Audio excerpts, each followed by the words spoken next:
Hi friends, இன்றைக்கி evening snacks செய்யலான்னு சொல்லிவிட்டு எங்கள் அம்மா ஆரம்பிச்சிட்டாங்க. கேழ்வரகு மாவு கொஞ்சம், கடலை மாவு கொஞ்சம், அரிசி மாவு கொஞ்சம் எல்லாத்தையும் சேர்த்து ஒன்றா ஒரு கலவையாக செய்கிறோம். நம்ம வீடியோக்குள்ளே போகலாம். நம்ம எப்படி இந்த பஜ்ஜி செய்யலான்னு சொல்லிவிட்டு பார்க்கலாம் வாங்க. பஜ்ஜி சுடுறதுக்கு முன்னாடி நம்ம காஃபி குடிக்கலான்ட்டு காஃபி குடிக்க ஆரம்பிச்சிட்டோம். அம்மா இப்போ தான் வெங்காயம்லாம் அரிஞ்சிட்ருக்காங்க.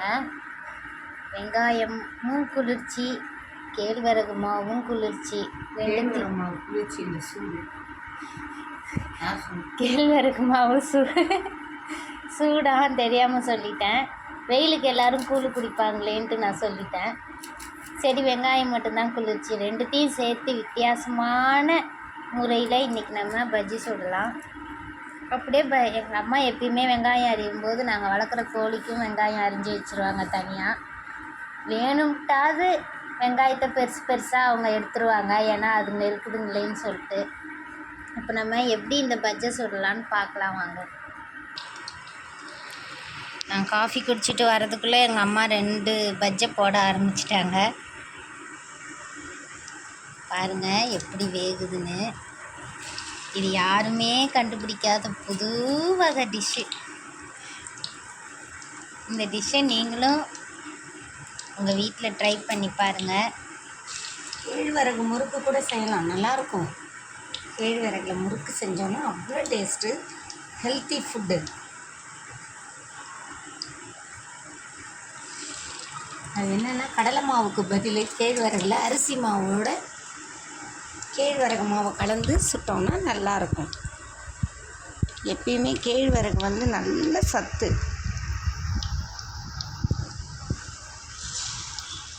இந்த மாதிரி மாவெல்லாம் வீட்டில் பிள்ளைங்க சாப்பிட மாட்டாங்கன்னா நீங்கள் இப்படி செஞ்சு வித்தியாசமாக கொடுத்தீங்கன்னா அவங்களும் விரும்பி சாப்பிடுவாங்க. பாருங்கள் எப்படி பபுள் எப்படி வருது பாருங்கள்.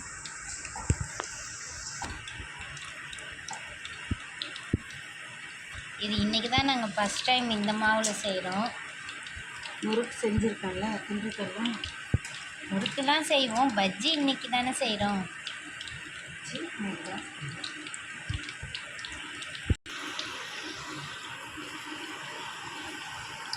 பாருங்கள் நல்லா வெந்து வந்துருச்சு.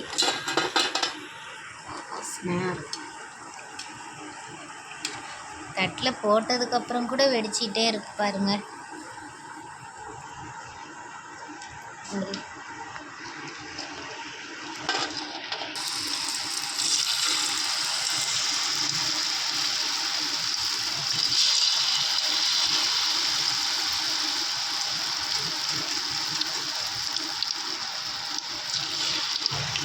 மறு செகண்ட் ரவுண்ட் போட்டாங்க.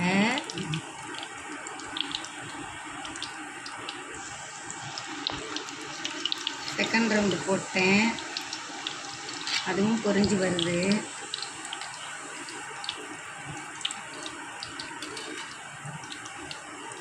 நல்லா கிறிஸ்பியான அழகான கருப்பான வெங்காய பஜ்ஜி ரெடி ஆகிட்டு இருக்கு.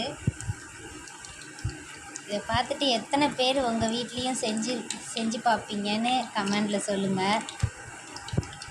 இப்படி டிஃப்ரெண்ட்டாக செஞ்சு சாப்பிட்டா தான் ஒரு இது என்ன சொல்லுவாங்க. அடுத்து பக்கோடா. என்ன பக்கோடா?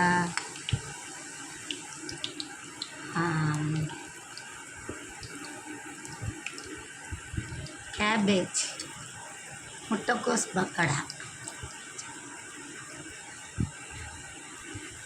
அது செய்யணும்.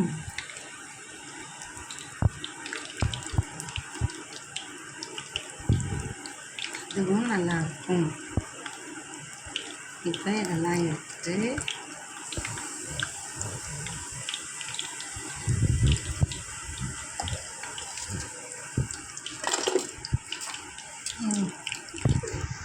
இப்படி கூட ஊற்றி எடுத்துக்கலாம்.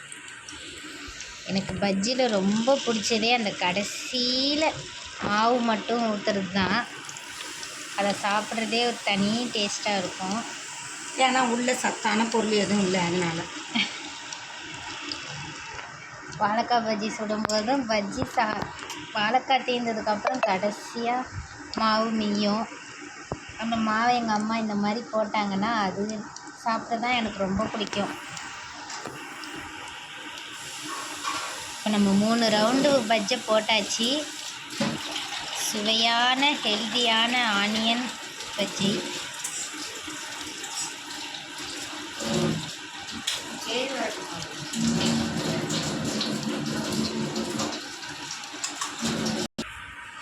நம்ம பஜ்ஜி சுட்டு முடிச்சாச்சு.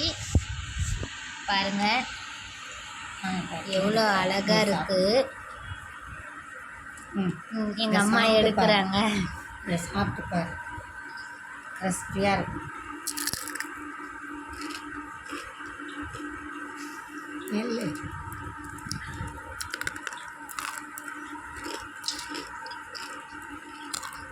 பாருங்கள் எவ்வளோ கிறிஸ்பியாக இருக்குது.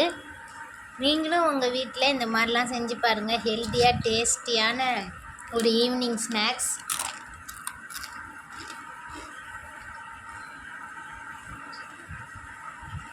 லைக் பண்ணுங்கள், கமெண்ட் பண்ணுங்கள், சப்ஸ்கிரைப் பண்ணுங்கள். டேஸ்டான ஃபுட்டை நீங்களும் சாப்பிட வாங்க.